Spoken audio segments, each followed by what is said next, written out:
experience where I was psychic with my dreams, okay? I literally had the weirdest dream that Flynn had a huge splinter in his finger, and I pulled it out, and then there was another splinter in his finger, and I pulled it out, and then there was another splinter in his finger. I pick up Flynn from school. The first thing he says to me is that he got a splinter at school. Let's open this package. Okay. What do you guys think it is?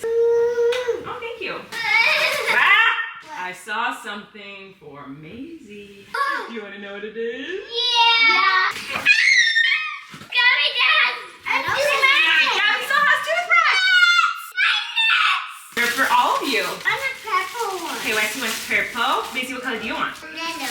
Mellow. What color I got? A snake. Get out.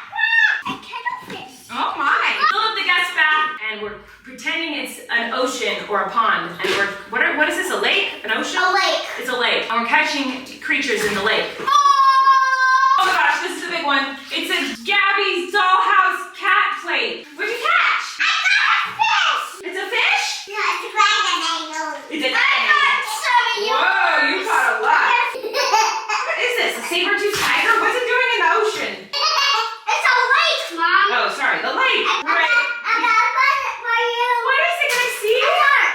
Ah! Oh! I got it. You got a shark? Yeah, I got it. Thank you. Oh, it's such a cute little shark. Ah! So, Mama. Now who do I throw to? Okay. Oh, it's Maisie. Aw. Oh, get it. Whoa. Go see, now get to Flynn. Okay, or to me. Well, I'm gonna pass it to Leslie. Oh, hey, what? Pass it to Daddy. Ready? Wait, what? Oh, Maisie! Flynn, throw to the plant. Who's these plants on?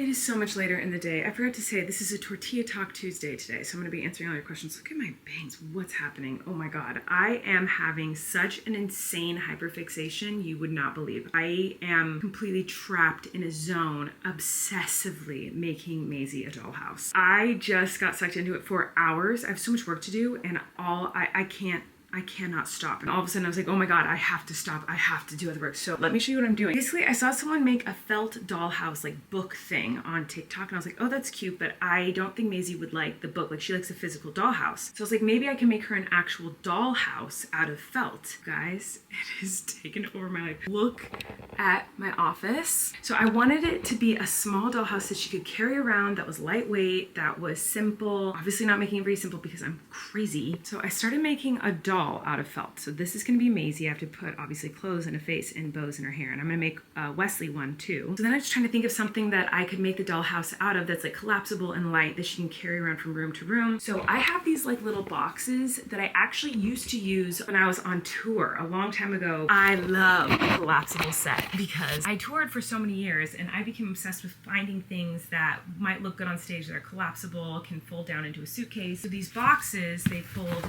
up and they get like this. So I was like, okay, maybe I can use one of these. So I cut up a pink one of these and tried to create a dollhouse. Well, it's not collapsible, but it is portable. Let me show you what I've been doing. Oh my God, I have lost my mind. This is probably gonna take me a month to finish. Like, it is way bigger of an undertaking than I thought it was. Okay, so it's obviously not finished yet, but this is the idea. I have to put like the squares here, and I have to put magnets on it so it stays together. But the idea is that she can carry it around like this. And then whenever she wants to play with it, she can open it up, take the handle out, and this opens, and it's like a little dollhouse in here, okay? And so then this will be like the front yard or backyard or whatever, so I'm gonna make like a little slide and maybe a swing or something somehow. I don't know, because it has to be able to go inside the house, so I don't know about that. But I'm working on the bedrooms right now. So obviously I have to put like little triangles here so this stays up. This is gonna be here, and then I cut out another one of those. This is gonna go here. Up here is gonna be like the attic, obviously. I don't know, I feel like that's too short of a roof situation I've got here. These are a good height, like this is a good height. I could bring this down maybe. Anyway, I've lost my mind completely, and this is all I've been working on. So I need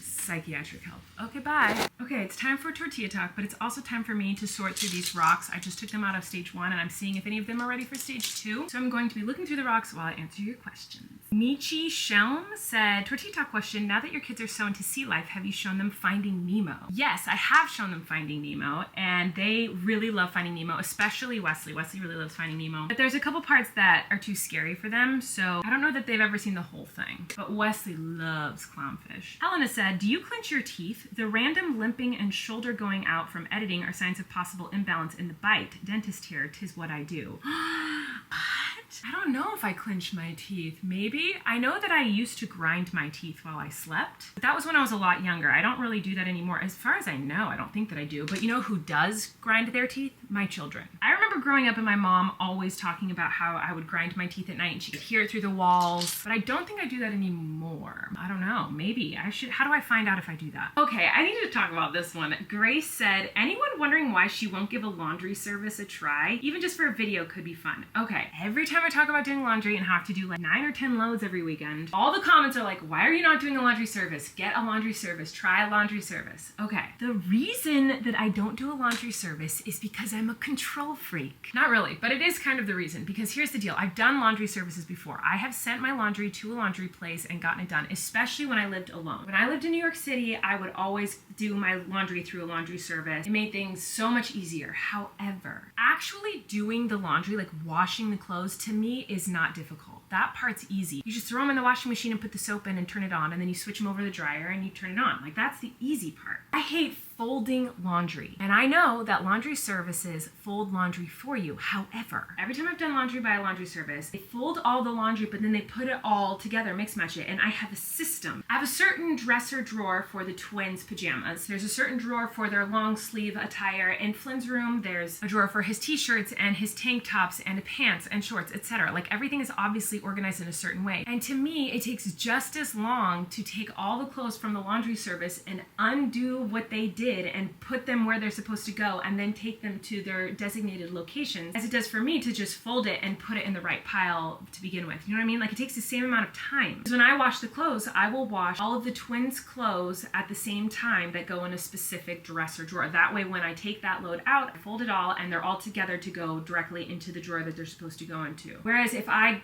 get them from the laundry service and they're all mixed matched and they're all in each other's pile and all mixed together, and I have to take the pile out one by one and redo my own piles, it takes the same amount of time. So to me, I don't want to pay someone to do something and then I'll just basically have to redo it. Does that make sense? What do you guys think? I don't know. That's why I don't do a laundry service. I just feel like it's expensive and I just have to redo it anyway when I get it back. Sarah commented on a vlog I posted a couple days ago and said, Colleen, what is the title of the song you sang at the end of this video? That just hit me. I've been feeling really stressed lately. The song I sang at the end of that video was, I think it's called It's Okay. Hey, hey, it's okay.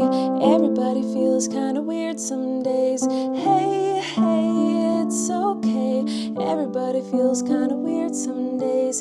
You don't have to try to please nobody. You just gotta try to please your own body. By an artist named Karuk. Karuk and their girlfriend are the ones who did that song, If I Were a Fish and you come and you say, look at that fish. It was viral on TikTok like a year or two ago. I don't remember. But anyway, that's how I found Karuk. And then I started listening to their other stuff and oh, I love it so much. Like, literally every one of Karuk's songs is such a vibe. Like, listen to this. This is their newest song that they just released. You and me under the blanket.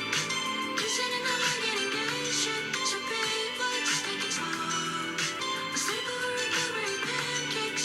I inevitably mess up the pancakes. 'Cause my hands shake when you close. Oh, you know what another song is that I really like of theirs? This song called Natalie. I love it so much. Their music reminds me a lot of The Bird and the Bee, which is one of my favorite bands ever. Kristen said, how do you start the watercolor paintings? They look so good. Do you sketch it with a pencil or marker first? Can you show us a start to finish of one? Any tips? I actually got quite a few requests to do this, and so maybe I'll do that in a future vlog or something and show you how I do my watercolors. I am not a watercolor artist. I am not an artist in any regard. Like, I just kind of make it up as I go. In fact, I've never been into watercolor before in my life until like this week. But it was because I was trying to make some art to put on my wall in my office, and it was just the paint that I had most readily available. So I was just like, oh, I have this little watercolor kit. I'll just try to do a watercolor. And then I just kind of got hooked. But basically, I can't do any kind of painting just from my memory and from my mind. Like, I have to look at a picture of something. So I will pull up a picture of whatever I'm going to paint and I look at it and I'm basically copying. So I don't know if that's cheating or what, but like, that's That's how I do it. I look at a drawing or a painting or a picture of something that I like, and then I just kind of try to match the colors and whatever to whatever I'm painting. But I do sketch it out with a pencil first, and then I use the watercolors. Heather said, Tortilla Talk question, is there one thing that you wanted to change for your kids growing up that you had in your childhood? And is there anything that you and Eric don't see eye to eye on about raising children? Ooh, she wants the tea. There are certainly things that my parents did that I wouldn't do, but it's not because they did anything wrong. They were doing their best. It's just parenting's really hard. But one of the things that I do that my parents did not do is we celebrate Halloween. I think when I was 1, we celebrated, and I think then we didn't celebrate again until I was like 13 or 12 or something like that. I don't quite remember, but I just was taught that that was like a satanic, bad, evil holiday, and so I never got to celebrate it. But now we celebrate it, and it's such a fun holiday, and I want my kids to be able to experience that holiday. So we do celebrate Halloween. And the next question was, is there anything that you and Eric don't see eye to eye on when it comes to parenting? Yeah, no, I mean, I would say he's more the disciplinarian than I am. But we do have like the same ideas and vibes when it comes to parenting. I'd say the one big difference between us is that I'm kind of intense when I think there might be something wrong with one of the kids. If they have a rash, or if they're sick with a cold, if they just seem off in any way, things with their diet, just like kind of everything regarding like the health of my children, I am overly cautious. Like if one of my kids has a rash, I will Google every photo of every rash in the whole world and rule out every possibility that it could be. And obviously Google is not a doctor, and you need to go to a doctor for these things, and we do, of course, but like I also panic about these kind of things. Whereas Eric's more chill. He's like, yeah, it's a rash, kids get rashes. And I think that there's a really healthy medium between the two of us, and we even each other out. I panic a little bit too much about that kind of stuff, and I think he has room to like panic a little more, and so we usually meet each other in the middle, and that works out really well. We respect each other's opinions on it, and that's why we're able to get to a point of like meeting somewhere in the middle. I've been tumbling this one rock for like literally 100 months. I cannot get it smooth. Ugh. The Blissful Dandy said, Tortilla Talk question, I always wondered, since I don't have kids yet, how do you balance preparing your kids for something big and exciting coming up, like going to school, without making it into such a big deal that they get anxious about it? I think this is a really good question, and I'm getting a lot of parenting questions. I'm not a parenting expert. I don't know what I am doing, and parenting is very hard, and I make mistakes all the time. So please do not listen to me. Listen to your instincts, listen to your doctors, listen to professionals. Do as much research as you can. Never listen to anything I say, because I'm just a big old dum-dum. But we go off of the vibes of our kids. I'm not talking about like whatever they want they get to do and they get to have. I'm talking about how we discipline, how we talk about things, how we parent. It depends on each kid how we do it, because every kid is different and they all need different things. So as we all know by now, I'm a very dramatic, easily excitable person. So there's lots of times where I have to pull that back because I don't want to make my kids anxious or uncomfortable or whatever. So for example, when Flynn had his first loose tooth, I was so excited. Obviously, my kid had his first loose tooth, and I started going like, oh my gosh, it's your first loose tooth, oh my gosh. But that wasn't how he was. And so I toned it down, and we just were chill about it, and we just talked about facts and like let it be what it was going to be, and I let him figure out if he was going to be excited or nervous or how he needed to feel about it. I do have a feeling though that this gets a lot harder as they get older, because I feel like right now they're all so young that like they get excited about most things, but I feel like when they get older and they're in high school, I'll be like excited about some project they have coming up or some event or whatever, and I'll be excited, and they're gonna be like, oh mom, you're so embarrassing. Like I feel like that's gonna happen a lot. So I'm gonna really have to tone it down when they get older. All right, that's all I'm gonna answer for today, but thanks for all the great questions. Make sure to leave Tortilla Talk questions for next week, and hopefully tonight I'll finish that freaking dollhouse. Bye.